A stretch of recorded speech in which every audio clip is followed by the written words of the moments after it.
bismi Ahmad wa wulida bismi Muhammad sallallahu alaihi wasallam. Amma ba'du. Selalu kita mulai kajian kita dengan rasa puji syukur kepada Allah Subhanahu wa taala karena berkah nama, berkah sifat, berkah kalamnya kita bisa berkumpul pada waktu duha ini. Ini tema kita apa? Khasiat basmalah, keagungan bismillah. Saya kurang agung untuk membicarakan bismillah yang sangat agung. Maka saya hanya memilih ada satu riwayat di Sahih Muslim dan Sunan At-Tirmizi. Di Sahih Muslim di bagian bab Az-Zuhd war Raqaiq ada di situ bab kecil Qissatul Ashabil Ukhdud, kisah orang yang menggali parit. Jadi dulu sebelum Nabi Muhammad SAW ada seorang raja, penasehatnya penyihir. Jadi ternyata sudah jadi tabiat para pemimpin punya backup baik dari kalangan militer, ekonom, tapi juga punya penasehat dari kalangan ahli spiritual. Tapi ahli spiritual dia seorang penyihir. Seorang penyihir. Beda dengan Zulkarnain. Dia punya penasehat Nabi Allah Khidir. Beda dengan Nabi Sulaiman. Dia punya penasehat, punya tim yang kemudian memindahkan istana Bilqis cukup dengan Ismul A'zam, nama Allah juga, Bismillah juga, tapi Bismillah pakai apa gitu.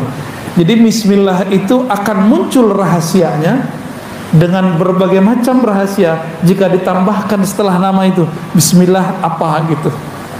Untuk jaga diri Bismillahirrahmanirrahim yadurru ma'asmi syai'un fil ardi wa la fis sama. Untuk meruqyah Bismillahi urqiq. Untuk makan nah Bismillah aja cukup. Mau tambah Allah mabarik lana boleh. Itu mau makan. Kalau Buya dulu abis akad nikah Bismillahnya gimana Buya? Ada Bismillahnya? Ada. Beda Bismillahnya. Apal nggak Bu? Bismillahirrahmanirrahim. Tuh. Buya nggak apal. Lupa. Pura-pura lupa. Biar akad lagi katanya. Kalau mau nyembelih Bismillahnya? Bismillahirrahmanirrahim Allahu Akbar. Mau tidur Bismillahnya?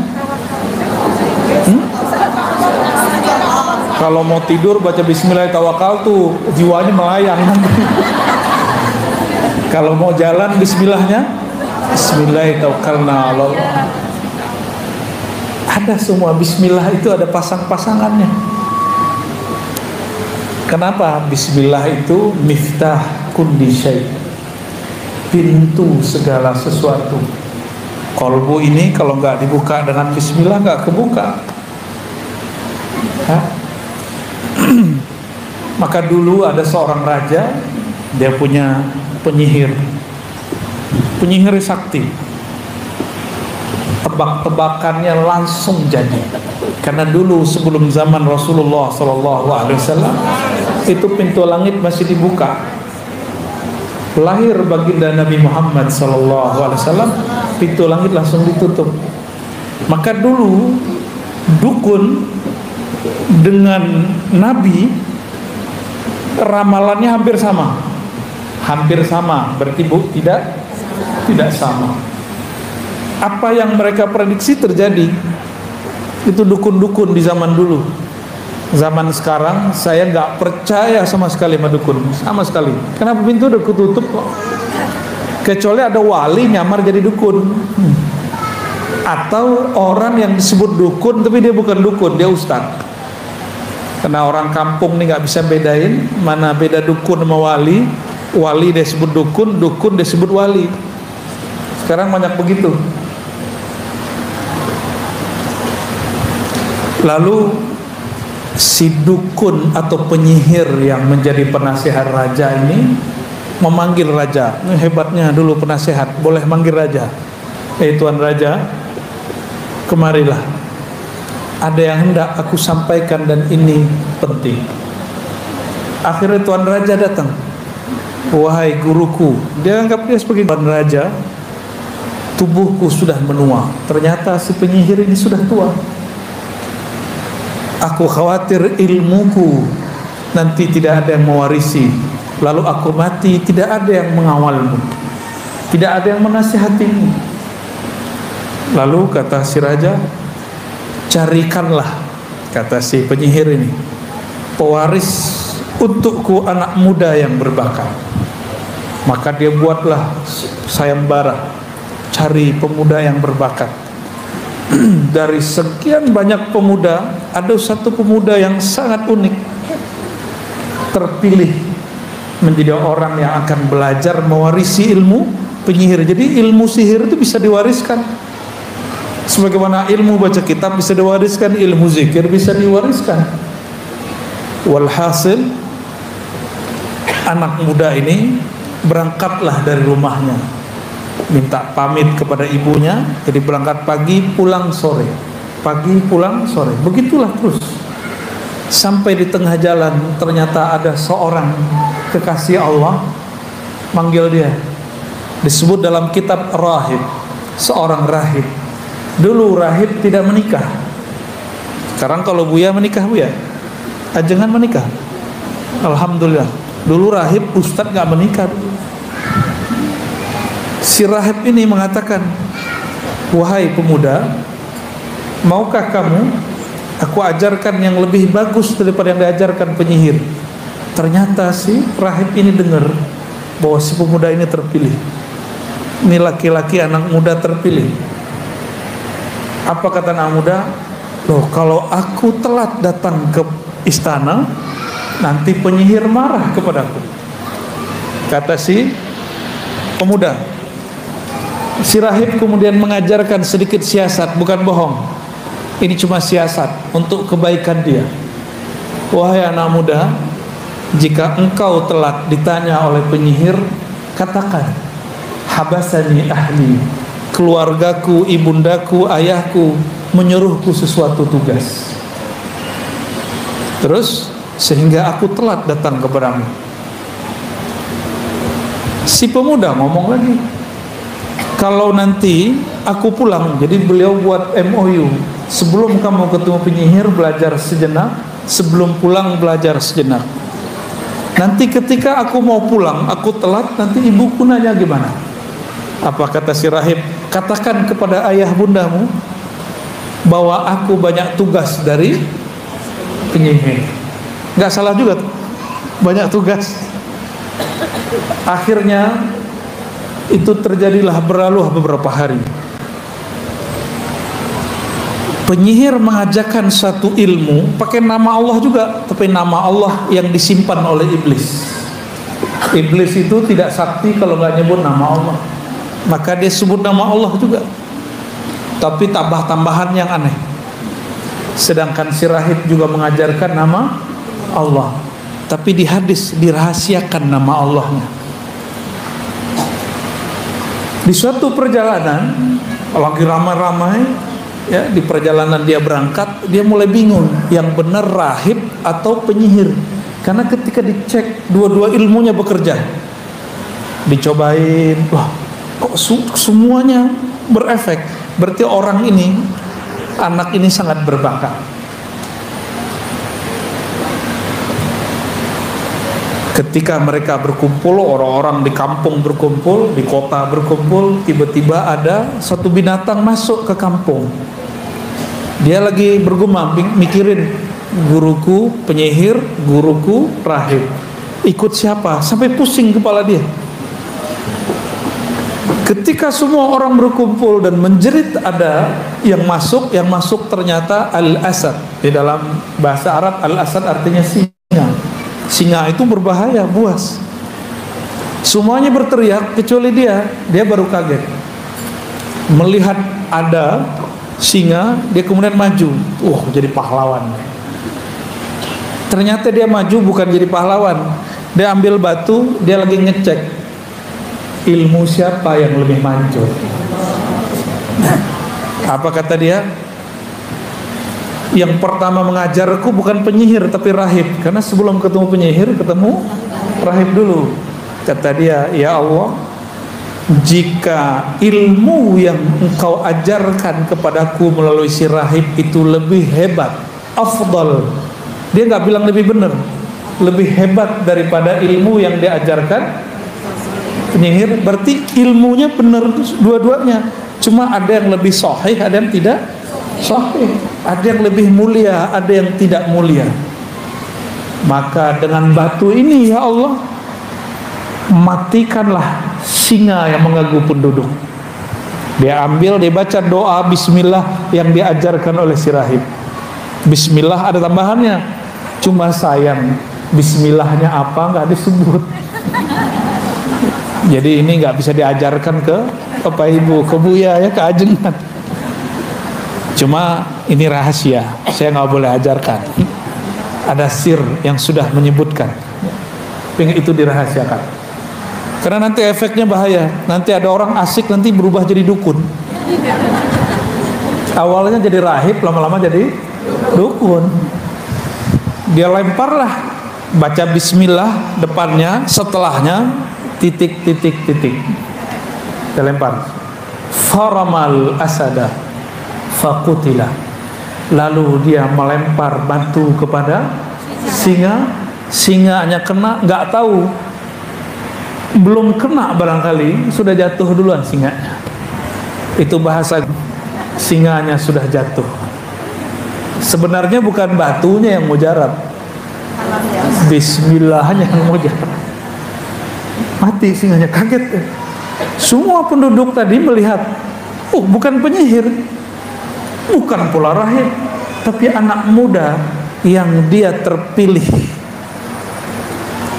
Melihat seperti itu, besok dia mau berangkat, datang lagi ke rahib, setelah ke rahib berangkat ke penyihir. Di perjalanan gosip menyebar, ada anak muda sakti punya guru, satu master kegelapan, satu master cahaya. Berarti dia yin yang ya.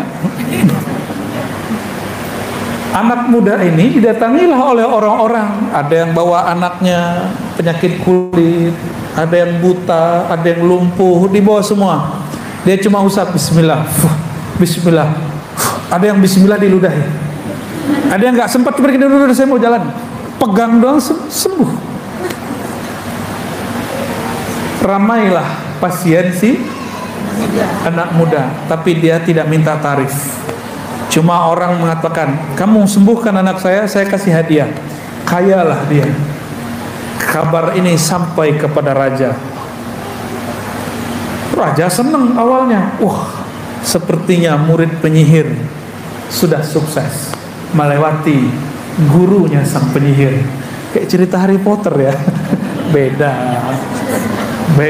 Ini ceritanya di Najran. Cerita ini pernah terjadi di Najran, ya, masih di daerah Jazirah Arab. Dipanggillah oleh raja, dikira oleh raja, si pemuda ini mengamalkan zikir yang diajarkan, bacaan mantra yang diajarkan oleh penyihir. Ternyata tidak. Saya pernah belajar, saya kira orang itu ahli zikir, ternyata penyihir. Yang diajarkan zikir aja kan. Tapi semenjak saat itu, detik itu saya mengamalkan, tahu-tahu kuntilanak mendekat. Ternyata orang ini punya piaraan kuntilanak. Dia kalau ada hajatan dipanggil kuntilanak. Sengaja bikin rusuh. Nanti supaya orang takzim ke dia usir kuntilanak. Ya anak buahnya.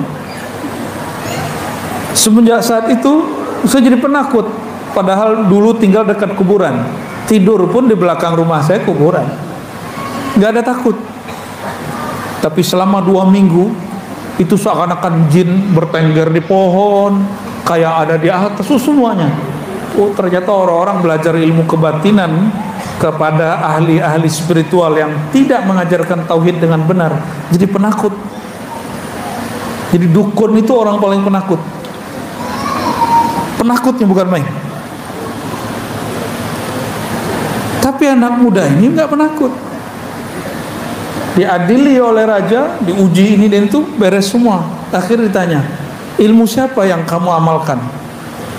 Dia bilang, bukan ilmu penyihir. Saya belajar ini dari seseorang, tapi dulu punya MOU dengan si rahib. Kamu jangan kasih tahu siapa aku. Tapi karena dia dipaksa, maka dia kasih tahu. Aku diajarkan oleh seorang rahib. Ternyata si rahib ini sudah tua juga. Dulu kawan daripada penyihir. Penyihirnya, karirnya, Masya Allah. Tapi dia punya kegelapan di dalam jiwanya. Sedangkan si rahib, dia tidak mencari popularitas, tapi doanya mustajab. Karena si pemuda ini banyak orang yang sembuh olehnya, maka orang-orang mengikuti dia. Orang lebih takzim kepadanya daripada raja. Ketika dia mengatakan yang mengajarku seseorang tapi bukan penyihir, dicari tahu, ketemulah si rahib. Si rahib diadili lalu digergaji. Tahu dari gergaji? Pernah kena suntik? Ada yang ahli suntiknya, anaknya buah hajah bisa nyuntik dia, aulia. Disuntik aja sakit ya, kegores sedikit sakit. Ini digergaji. Ternyata sebelum anak muda ini diadili, dia sudah dipanggil oleh sang rahib. Kata sang rahib, wahai Ananda, engkau telah mencapai yang aku belum pernah mencapainya.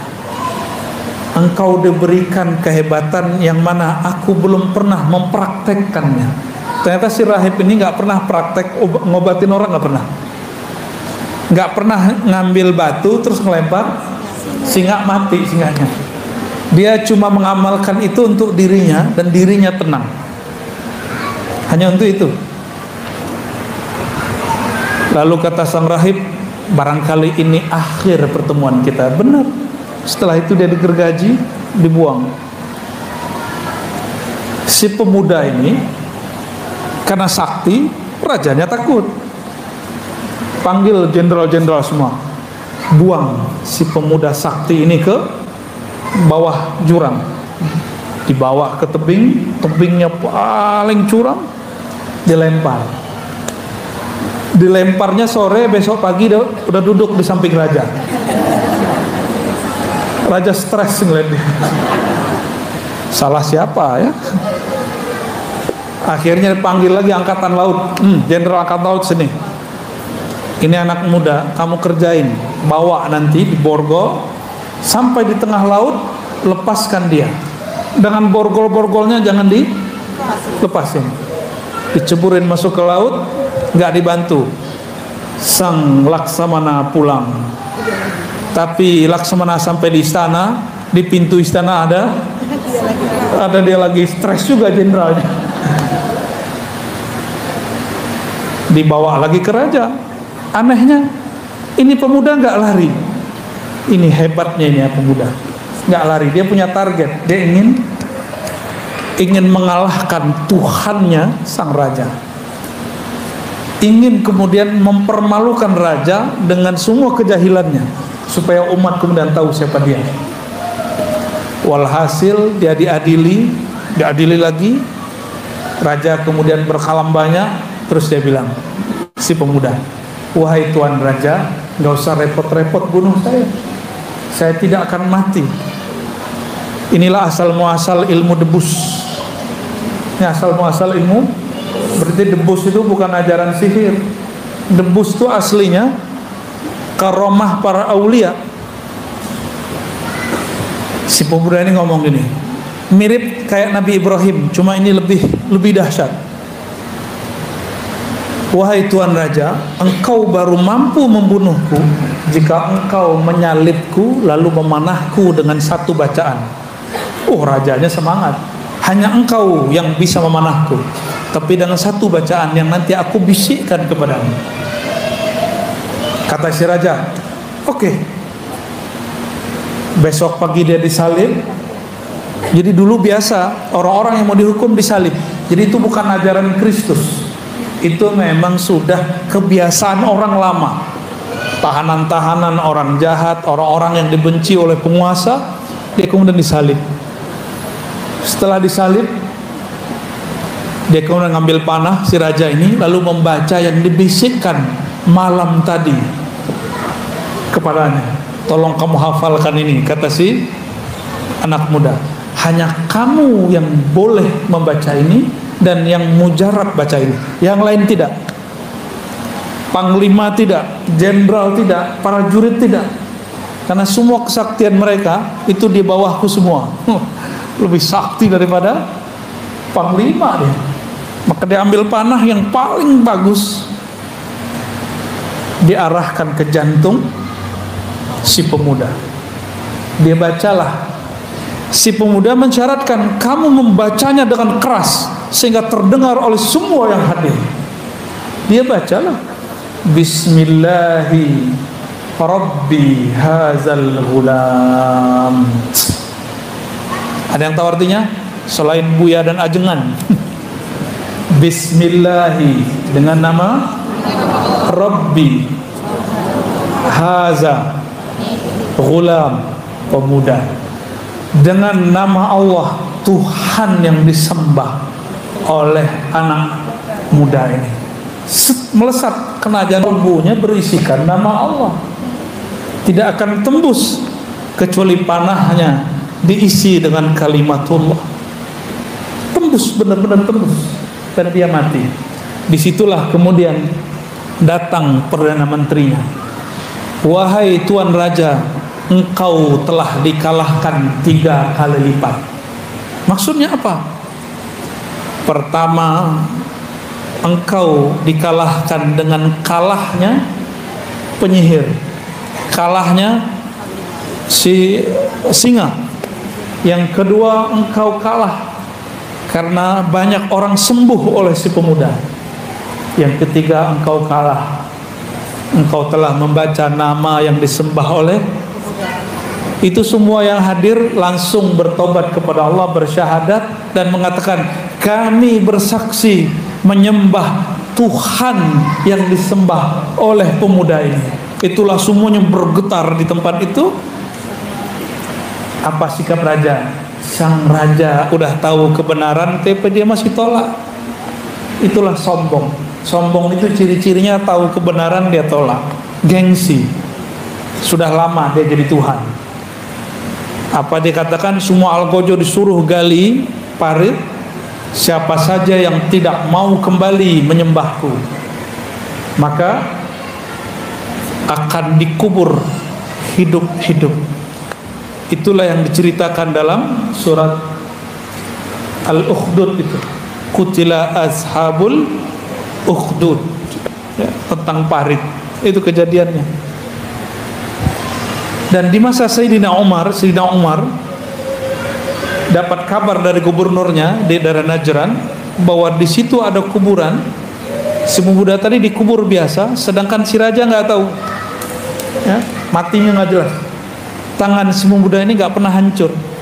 Betul, jantungnya tertusuk tapi badannya tidak pernah hancur. Bumi sayang kepadanya. Tangannya ketika digali keluar masih utuh dan berdarah segar. Diusut-usut ketemulah siapa nama orangnya, ya. Maka Bapak Ibu yang makan Allah, jika begitu orang dulu yakinnya baca bismillah, lalu kenapa kalau kita baca bismillah enggak ada efeknya? Karena membacanya baru di lisan, belum di kolbu. Sedangkan si pemuda ini ujiannya berat. Satu gurunya rahib, satu gurunya penyihir. Tapi dia praktek langsung. Dia kemudian uji coba. Nah, kita ini kurang uji coba aja, ya. Ilmu sudah banyak, tapi kurang praktek. Zikir yang diajarkan sama Ajengan kan sudah cukup. Bismillah diulang-ulang aja, bismillahnya udah hebat. La ilaha illallah. Kita meninggal bawa apa? La ilaha illallah. Maka mahir-mahirkan baca la ilaha illallah. banyak-banyak baca la ilaha illallah, sehingga nafas naik turun baca la ilaha illallah. Itu sudah dahsyat. Kolbu orang ini lebih kuat daripada gunung-gunung. Gunung diturunkan satu nama hancur. Bumi dikasih nama Allah bergetar, gempa. Kalau kolbu orang beriman disebut nama Allah cuma bergetar sesaat, habis itu dia tenang. Summa talinu juluduhum wa qulubuhum ila dzikrillah. Ya, dalam surat Az-Zumar. Lalu kolbu mereka tenang setelah bergetar kepada mengingat Allah Subhanahu wa taala. Biasanya ibu-ibu doang ya, bapak-bapaknya nggak ada ya. Iya. Nah, maka bapak ibu ini sama-sama kita amalkan zikir bismillah. Nah, zikir bismillah ini menjadi khas Ratibul Attas. Ya, di majelis Syifaul Qulub sepertinya sudah mulai mengamalkan ya, Ratibul Attas. Salah satu yang diulang-ulang oleh Al-Habib Al-Attas adalah Bismillahirrahmanirrahim, Bismillahirrahmanirrahim, Bismillahirrahmanirrahim. Itu mau ngambil rahasia sang pemuda tadi. Ya, Bapak Ibu yang bukan Allah, hakikat Bismillah itulah hakikat Nabi Muhammad Sallallahu Alaihi Wasallam. Maka siapa yang baca Bismillah di saat itu dia sedang melangkah dengan Nabi Muhammad Sallallahu Alaihi Wasallam. Itulah yang disebut al-khutwah al-Muhammadiyah, langkah Nabi Muhammad. Jadi langkah Nabi Muhammad itu bukan gores nama Nabi Muhammad pakai kaki, tapi langkah Nabi Muhammad semua langkah dimulai dengan Bismillah. Nanti sebelum berdiri baca bis, mau duduk. Nah, ini bagian terakhir, apa makna basmalah supaya makna ini masuk ke dalam diri kita. Bismillah ada beberapa makna. Saya nggak usah kasih makna yang berat-berat, yang ringan-ringan aja. Dalam bahasa Arab biasanya jarang dimulai dengan jar majrur. Ba itu huruf jar, dengan jar majrur namanya. Biasanya dimulai dengan subjek, predikat atau kata kerja. Sekarang dimulai dengan. Apa maknanya? Berarti nama Allah lebih penting daripada orang yang bergerak itu. Nama Allah lebih penting daripada aktivitas yang mau dia buat.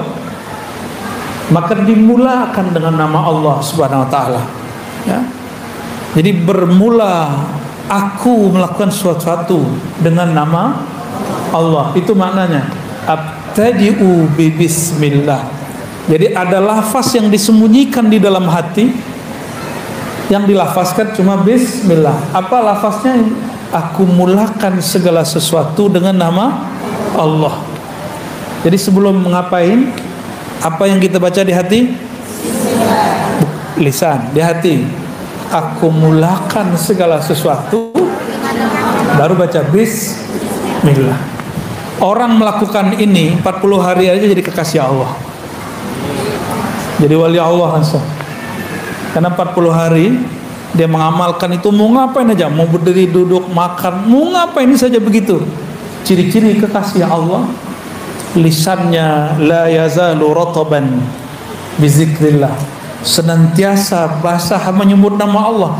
Lisan hakiki bukan ini. Lisan hakiki ada pada kalbu. Kalbu yang selalu tidak putus menyebut namanya. Kalbu itulah kalbu kekasih Allah.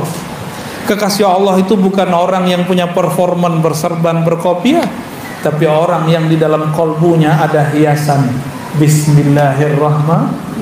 Tadi baca kayak pakai baju, pakai jilbab, pakai bismillah nggak Bu? Beneran. Copot baju baca bismillah nggak?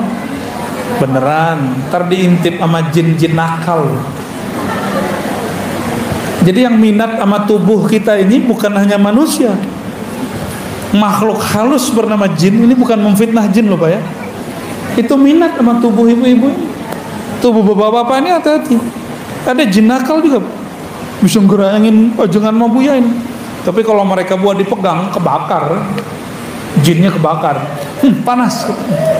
Ada nama Allah di dalam badannya. Alhamdulillah. Mau nama Allah mengalir di setiap darah? Amalkan zikir khafi yang diajarkan Ajeng.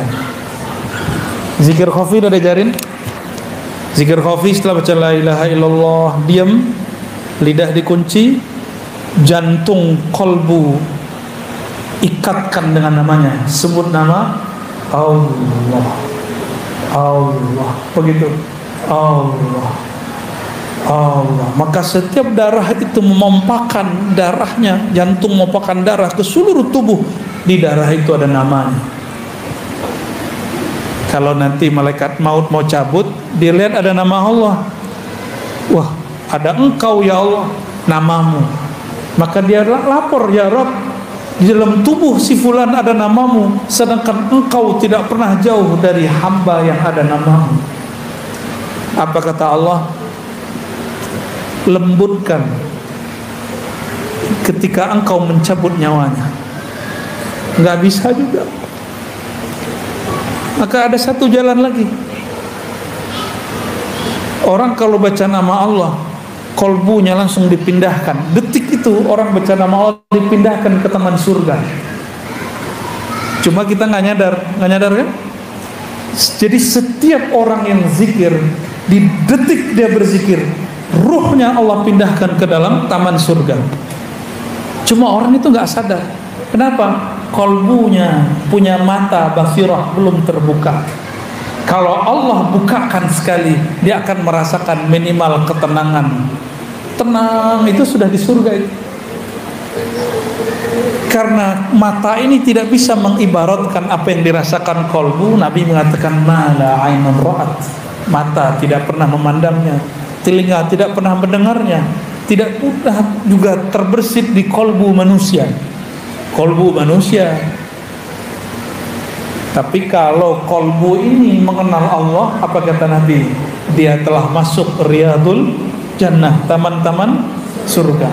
Jadi nanti ibu-ibu yang hadir ini rajin-rajin zikir khafi, zikir kolbu, sebut nama Allah, maka di tubuh kita mengalir.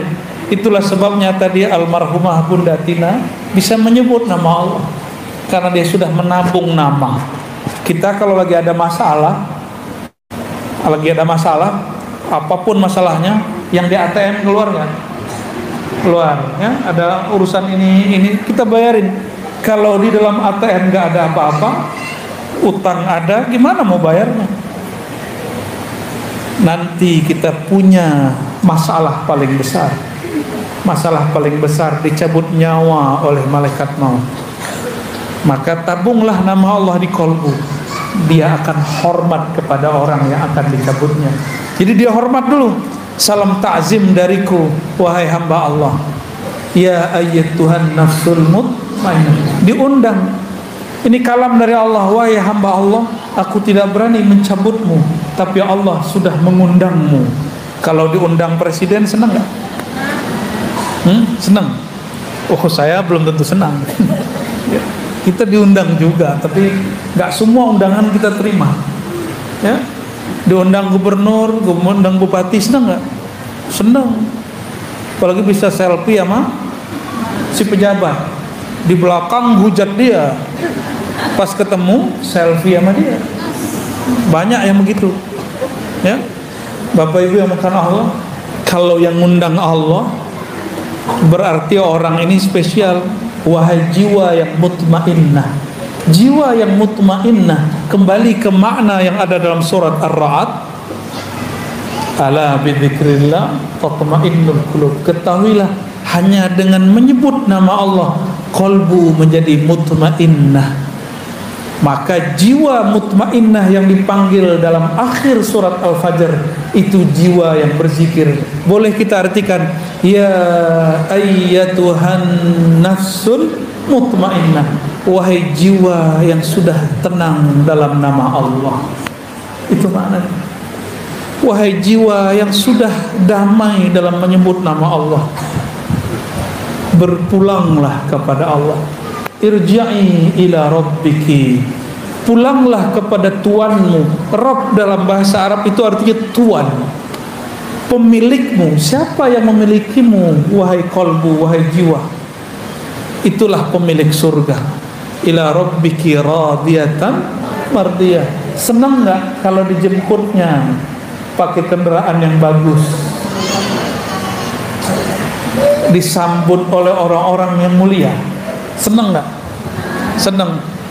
Ini bukan curhat. Saya dulu pernah diundang di suatu yayasan besar, tapi si ketuanya ada, tapi dia nggak menyambut saya. Padahal acara-acara dia. Mau pulang, saya tunggu-tunggu. Mana nih ketuanya? Mana nih kiainya? Enggak juga muncul.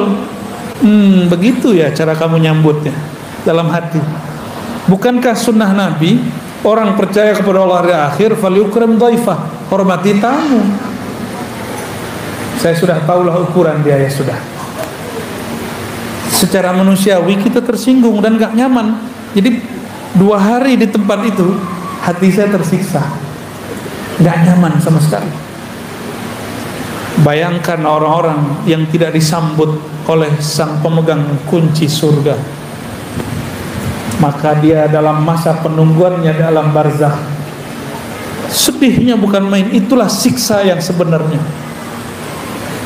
Alam barzakh itu rajanya Nabi Muhammad, padang mahsyar rajanya Nabi Muhammad. Ana sayyidu waladi Adam yaumal qiyamah. Aku rajanya manusia di hari kiamat. Hari kiamat dimulai dengan kematian. Oleh karena itu, dalam baca bismillah ada satu makna lagi yang mesti difahamkan. Aku mulakan dengan nama Allah, mengikut Sayyidina Rasulullah. Coba ulangi. Aku mulakan dengan nama Allah, mengikuti Sayyidina Rasulullah sallallahu alaihi wasallam. Maka saya dapat ijazah dari guru-guru saya, mulailah jalan dengan baca nama Allah, lalu baca salam salawat kepada Rasulullah. Jalan, maka engkau sudah bersamanya. Kalau wafat syahid di jalannya. Jika engkau meninggal, engkau disambut oleh ruhnya, ruh baginda Nabi Muhammad sallallahu alaihi wasallam. Jika masuk kubur, Munkar Nakir gimana mau nanya? Kan Munkar Nakir pertanyaannya apa? Siapa Tuhanmu? Dia sudah bersama Allah. Munkar Nakir bertanya yang kedua, apa pertanyaannya? Ini wajah siapa? Lah yang punya wajah bersama dia. Disebut-sebut terus namanya lewat kolbunya. Maka Munkar Nakir itu pertanyaan imigrasi akhirat. Tidak akan ditanyakan kecuali formalitas kepada orang yang sibuk menyebut nama Allah dan cinta kepada baginda Rasulullah sallallahu alaihi wasallam. Semoga kita yang hadir semua ini, Bapak Ibu semuanya, orang-orang yang hatinya larut dalam nama Allah, kolbunya penuh cinta Rasulullah. Termasuk kami yang berkalam, Ajengan Asep, ya, Buya Junaid Akbar, Junaidi Akbar, ya, dan semua yang hadir, semua panitia, semua khidmat kita dalam nama Allah, mengikuti baginda Rasulullah sallallahu alaihi wasallam. Ya. Enggak ada tanya jawab kan? Ada. Dua. Oke. Fadhal. Bismillahirrahmanirrahim. Assalamualaikum warahmatullahi wabarakatuh. Mohon izin kepada Tuan Guru Buya Asep dan juga Ustaz Junaidi Akbar dan juga Ustaz saya Ustaz Asep Romani. Mohon izin menyampaikan Ustaz dan izin bertanya mengenai hal kita kalau bertawajuh, Buya. Apakah bertawajuh lidah kita? Kalau saya pribadi Buya, itu lidah saya belum bisa untuk dirikan ke langit-langit, karena ketika saya tempelkan lidah saya ke langit itu belum bisa zikir dengan kuf itu Ustaz. Apakah itu diperbolehkan? Mohon izin untuk mengenai tawajuh Ustaz, karena saya juga mohon doanya, insya Allah saya berkhidmat di majelis zikir juga Ustaz. Saya selaku pemuda, umur saya masih 22 tahun Ustaz. Mohon doanya untuk seluruh hati saya dapat beristiqomah untuk berzikir kepada Allah Subhanahu wa taala. Sekian wabillahi taufiq wal hidayah. Wassalamualaikum warahmatullahi wabarakatuh. Assalamualaikum. Memejamkan mata, mengunci lidah, mengunci lidah itu tidak mesti dilipat. Yang penting lidahnya tidak sibuk dengan yang lain. Namun bagi orang yang kolbunya belum hidup, oleh para imam kita dianjurkan membacanya dengan lidahnya. Allah, Allah, Allah. Itu boleh. Cobain Bu. Ya, pejam matanya, pegang dadanya, ikuti. Ya Allah,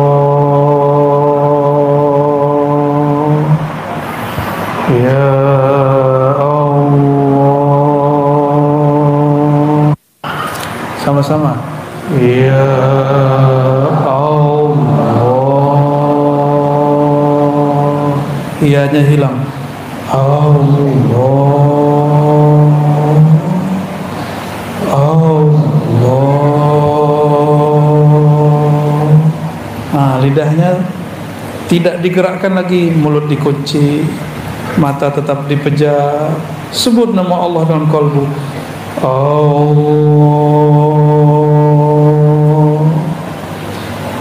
Allah, Ya Allah, Muhammadur Rasulullah SAW. Ya, cukup. Terasa nggak terasa, nama Allah sudah masuk. Ya, jadi rasa itu nggak mesti dikunci lidahnya. Yang penting kolbunya bergerak menyebut nama. Karena hakikat yang menyebut nama itu kolbu. Tapi jika kolbu belum bisa sendiri, temani dengan lidah. Allah, Allah, Allah. Tapi sebaik-baik zikir khafi, ma khafi, yang suaranya tidak terdengar. Kita baca dengan lidah, tapi cuma kita yang dengar. Itu juga boleh. Ya, jadi jangan sampai kalau lidahnya belum dikunci ganggu orang. Gitu ya. Nikmat orang yang kolbunya ada nama Allah, hidupnya nggak pernah kesepian. Berarti orang-orang yang kesepian siapa? Yang kolbunya sepi dari nama Allah. Kolbunya sepi dari nama Allah. Orang yang menyebut nama Allah di kolbunya, Allah menyebut namanya dalam zatnya. Orang yang sebut nama Allah di keramaian, Allah sebut nama dia di majlis para syuhada, majlis para aulia, majlis para anbiya, mursalin dan malaikat. Itu yang disebut selebritis langit. Jadi ada selebritis langit, walaupun nggak banyak follower di Instagram nggak apa-apa, nggak banyak teman di Facebook nggak apa-apa, bahkan nggak punya IG dan Instagram nggak apa-apa. Yang penting nama kita disebut-sebut di sana. Tapi nama yang mana yang disebut? Nama yang dikasih orang tua? Belum tentu. Nama yang Allah kasih kepada kita.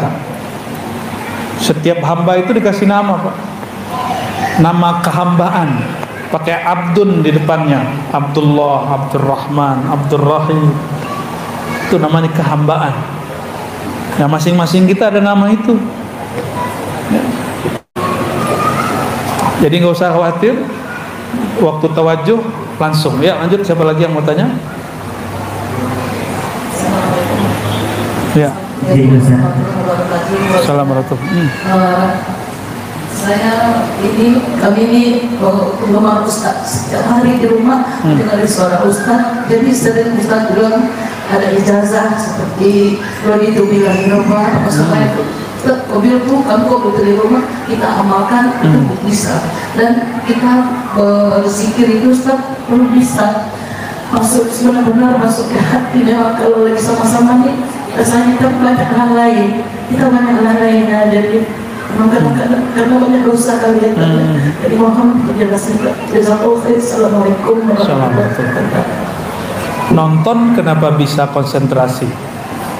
Karena ada yang dilihat. Pernah nonton tapi subtitlenya nggak ada, bahasanya bukan bahasa Indonesia, bisa fokus nggak nontonnya? Nah, paham maksud saya? Kalau ingin menonton kolbu, pahami yang dibaca, kenali yang punya nama. Kalau sudah kenal yang punya nama ini pemilik alam semesta. Kalau sudah kenal dengan nama Allah, nama Muhammadur Rasulullah, nama Sayyidina Muhammad Rasulullah, itu nama yang paling dicinta di alam semesta. Ini pohon-pohon itu setiap hari dia baca Assalamualaikum ya Rasulullah. Kalau nggak mati deh. Kalau dia nggak sebut nama Allah sama Rasulullah, mati itu pohon. Maka sahabat Nabi ketika mereka menemani Rasulullah SAW jalan, mereka dengar. Jadi sahabat Nabi dengar apa sapaan pohon-pohon, sapaan batu-batu. Itu batu dan pohonnya apa nama Rasulullah. Gimana kira-kira tuh? Kalau ajengan datang ke masjid subuh-subuh, pohonnya apa? Assalamualaikum jemaah. Pulang. Tapi beliau langsung zikir, la ilaha illallah, gitu, keluar zikirnya. Ya. Nabi Muhammad SAW setiap keluar begitu. Wali-wali Allah juga begitu. Kalau jalan kemana disapa, hewan-hewannya apa dia, pohon-pohonnya apa dia, malaikat pun sapa dia. Kata Nabi SAW, siapa yang istiqomah berzikir menyebut namaku,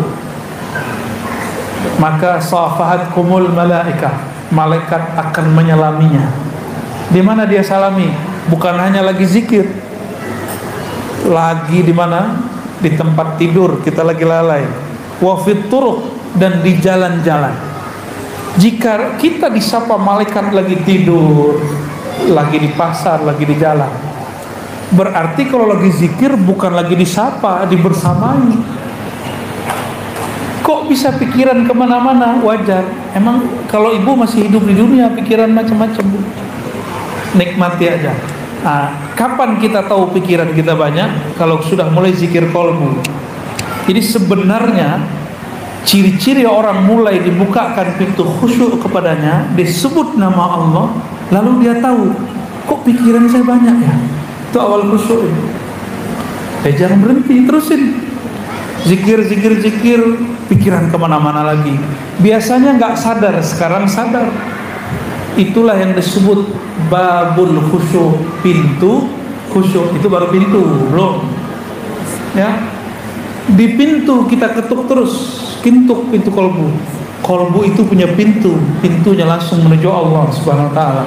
Terserah nanti Allah mau undang kapan. Ya, kapan Allah akan mengundang kita masuk? Kalau hilang kedirian, keegoan. Maka dalam hikam Nota'illah itu dikatakan, man talaba minallahi 'iwadan tuliba bisidqi fil amali. Lebih kurang begitu. Siapa yang minta pahala, minta sakti, minta tenang, minta khusyuk, maka Allah tuntut dia dengan sungguh-sungguh. Maka jangan minta macam-macam, zikir-zikir aja.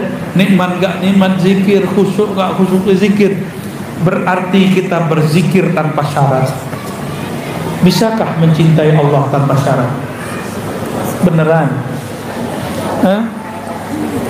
Bisakah menyebut nama Allah tanpa iming-iming pahala? Sanggupkah nyebut nama Allah tanpa kemudian berharap dikasih ketenangan? Cuma karena dia mengatakan, ya ayyuhallazina amanu zkurullah, wahai orang beriman sebut namaku.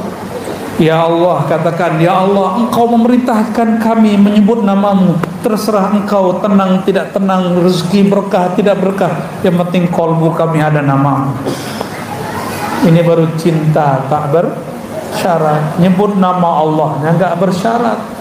Zikir minta dapat jodoh, itu berarti bersyarat.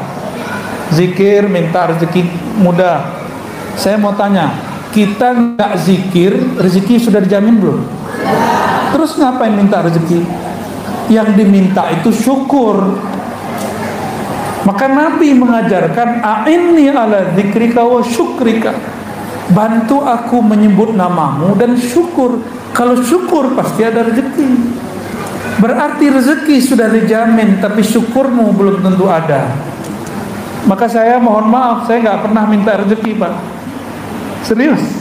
Saya nggak pernah minta fulus rupiah, dolar, ringgit, nggak pernah. Yang saya minta, ya Allah, bantu hambamu ini yang lalai ini mensyukurimu. Kalau syukur berarti nikmat ada di tangan nggak? Pasti di tangan. Gak mungkin Allah bantu kita bersyukur, nikmat dia nggak ada di tangan. Paham? Ya, jangan minta duit, jangan minta yang aneh-aneh, minta saja syukur, minta mampu zikir, minta husnul khatimah. Gak usah minta umur panjang, mohon maaf. Ini kalau para kiai ngajarkan umur panjang, nanti dipanjangkan 1000 tahun, giginya ompong semua. Jangankan gitu, umur 80 sudah mulai turun kok. Umur 60 udah mulai turun kok ya. Kena gravitasi bumi ya. Giginya sudah berpulang kepada Allah. Gigi udah duluan pulang. Umur 60 sudah pulang terus masih minta umur panjang. Nekat namanya. Jangan minta umur panjang, minta husnul khotimah. Mau umur pendek atau panjang, kalau husnul khotimah dihitungnya panjang. Orang itu nanti akan dikenang hidupnya. Itu yang disebut husnul khotimah, panjang umurnya. Ya, dimohon maaf, doa minta umur panjang tolong dihentikan. Kalau mau minta umur panjang seperti di hadis Tirmizi, khairukum man tala umruhu wa hasuna amaluh. Sebaik-baik kamu orang yang panjang umurnya, baik amalnya. Banyak yang panjang umurnya tapi nyusahin orang. Panjang umurnya tapi dia sudah lupa sama dirinya. Untuk apa hidup begitu? Di Banjar Ibu, ada orang umur 200 tahun, 300 tahun ada. Cuma orangnya dirahasiakan Allah. Ada yang lebih barangkali. Kita ketemu murid-murid beliau. Ada. Loh, mana mungkin Ustaz ada orang umur di atas begitu? Saya tanya balik, Allah sanggup gak memanjangkan umur iblis? Iblis loh ya. Iblis sudah berapa umurnya? Di surga iblis zikir 18.000 tahun. Saya nggak tahu waktu di dunia. 18.000 tahun di surga. Gimana? Umurnya panjang. Allah sanggup memanjangkan umur iblis. Masa Allah nggak sanggup memanjangkan umur Nabi Khidir? Masa Allah nggak sanggup memanjangkan umur wali Allah? Wali Allah itu nggak dimatiin kalau dia nggak minta mati. Imam Bukhari minta mati kalau Allah jemput. Sudah sekian kali orang mau bunuh dia nggak mati-mati, selamat aja terus. Tiba-tiba beliau sudah capek, pergi lari dari orang-orang zalim. Apa kata beliau sampai disamarkan, ya Rabb, malam ini jemputlah aku. Dia usap tangannya, langsung dia rebah. Dikuburkan juga malam itu. Kuburnya digali di dalam bawah tanah. Alhamdulillah kami dapat izin ke sana. Wali Allah begitu, suka-suka dia mau meninggal kapan. Dan wali Allah itu disebut wali karena ada tugasnya. Kalau tugasnya belum selesai, dia belum berpulang. Sama Bapak Ibu ini, kalau tugasnya belum selesai, sebenarnya punya tugas. Kan semua kita ini sebenarnya bakat kewaliannya ada. Maka disebut wali am, wali umum. Tapi kalau dia kenal Allah, tahu tugasnya, dia wali khas. Ya, dalam teks-teks yang saya temukan di ulama-ulama Kalimantan, siapa yang kenal ma'rifatullah, dialah kekasih Allah. Siapa yang memahami kalimatullah, ma'rifatullah, lalu mampu mengajarkan kepada makhluk-makhluk Allah, dialah para khawas. Siapa yang mampu mengenal nama Allah, rahasia-rahasianya, sifat-sifatnya, lalu dia simpan mana yang pantas disimpan, dia ajarkan mana yang perlu diajarkan, dia khawasul khawas. Jadi tugas kita cuma itu ya. Ada wali kekasih Allah cuma dititipkan satu nama di kolbunya, cukup.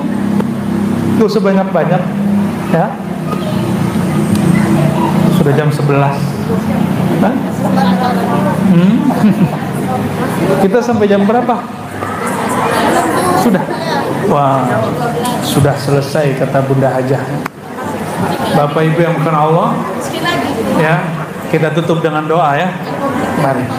Semua yang saya ijazahkan di kajian-kajian yang Bapak Ibu dengar, selama sumbernya tidak potong-potongan yang tidak bertanggung jawab, silakan diamalkan. Kecuali talqin.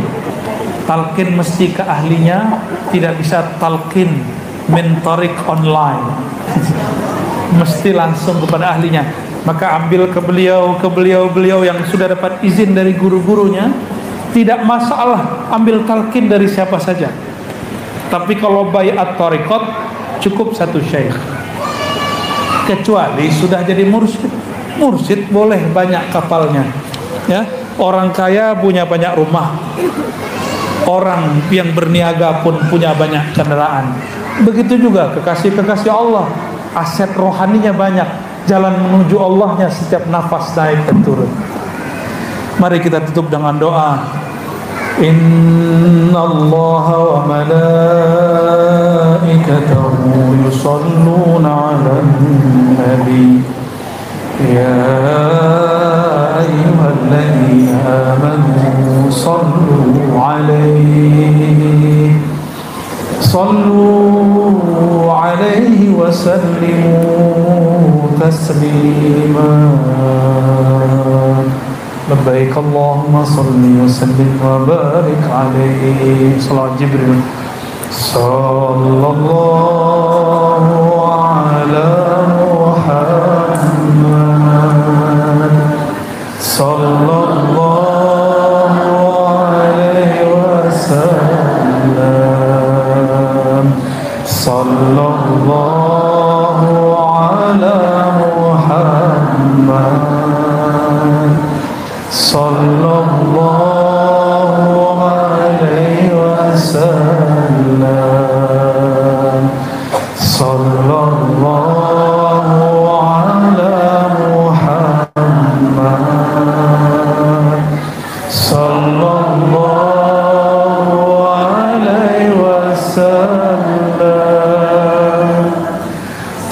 Tala'al badru alaina min saniyatil wada'i wajaba syukru alaina ma lillahi da'i.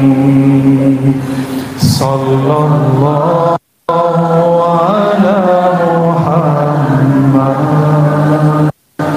Sallallahu alaihi wasallam. Sallallahu ala Muhammad. Sallallahu alaihi wasallam. Al-Fatiha.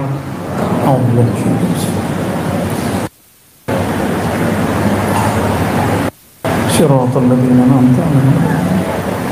اللهم يا رحمن يا رحيم يا كريم يا عظيم يا من هو الأحد الصمد. Ya Allah yang maha pemurah, yang maha rahman, maha penyayang, yang maha rahim, yang maha dalam kasih sayang, yang maha ghafar, yang maha mengampuni dosa yang tampak, yang maha ghafur, yang maha mengampuni dosa yang tersembunyi. Faghfir lana ya ghaffar ya ghafur dzunubana. Ya Allah, siang ini kami mengakui semua dosa-dosa kami. Dosa mata yang memandang, dosa telinga yang mendengarkan, dosa lisan yang menyakiti dari, dosa perut yang pernah makan yang haram, yang subhan, tapi menyebut nama Engkau ya Allah. Dosa kemaluan kami, tangan kaki kami, dosa dari ubun-ubun sampai ujung kaki. Ampunkan ya Allah semua dosa kami. dosa solat yang tidak khusyuk, dosa kolbu yang khianat, dosa kolbu yang sombong, dosa kolbu yang ada iri dengki, dosa kolbu yang di dalamnya ada nama selain Engkau ya Allah. Ya Allah, Engkau mengatakan melalui lisan Nabi-Mu, yanzuru ila qulubikum, Engkau hanya memandang ke dalam kolbu kami. Tapi maafkan, ampun beribu ampun ya Allah, di kolbu kami namamu belum bertahta ya Allah. Di dalam kolbu kami masih ada nama dunia ya Allah, nama pekerjaan, pasangan, anak-anak ya Allah, nama yang tidak Engkau sukai ya Allah. Allahumma ya Allah, dengan izzah-Mu ya Allah, dengan kekuatan-Mu ya Allah, dengan namamu Al-Kabir ya Allah, kecilkan selain namamu ya Allah, besarkan hanya namamu dalam kalbu kami ya Allah. Allahumma ya muqallibal qulub, ya musarrifal qulub, sabbit qulubana ala dinika wa ta'atik. Ya Allah, kami telah berusaha zikir, tapi di tengah zikir kami tidak khusyuk ya Allah. Maka dengan keagungan-Mu, kemurahan-Mu ya Allah, sabbit qulubana, tetapkan kalbu kami, nikmat tidak nikmat, istiqamahkan kami ya Allah, khusyuk tidak khusyuk, istiqamahkan salat kami ya Allah. Allahumma ya Allah, jagalah negeri kami ya Allah, jagalah ulama-ulama kami ya Allah, umara-umara kami ya Allah, jagalah guru-guru kami ya Allah, jagalah orang tua kami ya Allah, ampuni dosa-dosa mereka ya Allah, jagalah pasangan kami ya Allah, jagalah anak keturunan kami ya Allah, saudara-saudara kami ya Allah. Wabil khusus siapapun yang hadir dan mendengarkan kajian ini ya Allah, turunkan nur-Mu ke dalam qalbu semua kami ya Allah. Allahumma ya Allah, ya Allah, dalam qalbu kami ada kegelapan, sedangkan Engkau menyebut diri-Mu nurun ala nur. Maka ya Allah, berikan setetes cahaya di dalam jiwa kami ya Allah, sehingga kami memandang siapakah Engkau, siapakah nama Nabi-Mu, siapakah yang kami sembah, siapakah yang kami salawati. Wa biiznika ya Rabbana wa bihaqqi nabiyyika ya Rabbana fashfa'na fid dharain warzuqna ru'yata nabiyyika Muhammad sallallahu alaihi wasallam fi hadhihi ad-dar wa fi tilka ad-dar. Izinkan kami ya Allah memandang wajah syahdunya Rasulullah di muka bumi ini ya Allah, dan nanti di akhirat ya Allah. Wa sallallahu ala sayyidina Muhammad sahibil wajhil karim wa ala alihi wa ashabihi al-akram, wa sallallahu alaihi wa ala ali baitihi wa zurriyyatihi wa warasatihi wal mahdi khalifatihi wa sallam, walhamdulillahi rabbil alamin.